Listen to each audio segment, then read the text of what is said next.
This film supplements the instructions for use and aids understanding. The film is not a substitute for reading and understanding the instructions for use, nor does it eliminate the need to provide the prescribed induction or training.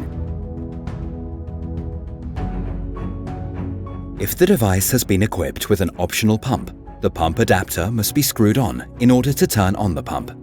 To do this, place the pump adapter on the thread of the front cover, then align and tighten.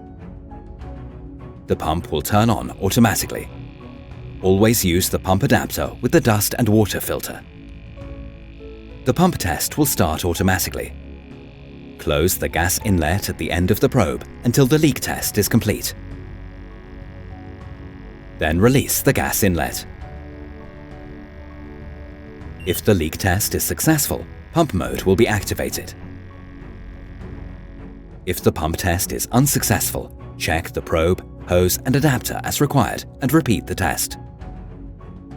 Once the device has passed the test, it is ready for operation in pump mode. Before every measurement, flush the sampling hose or probe with the target gas.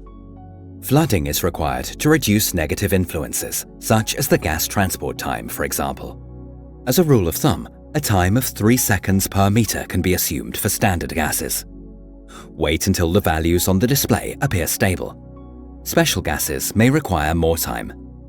Please note, after flooding with aggressive gases, purge the pump with clean air for several minutes in order to extend the pump life. To end the pump measurement, loosen the pump adapter screw and pull off the adapter. The instrument will automatically switch to diffusion mode.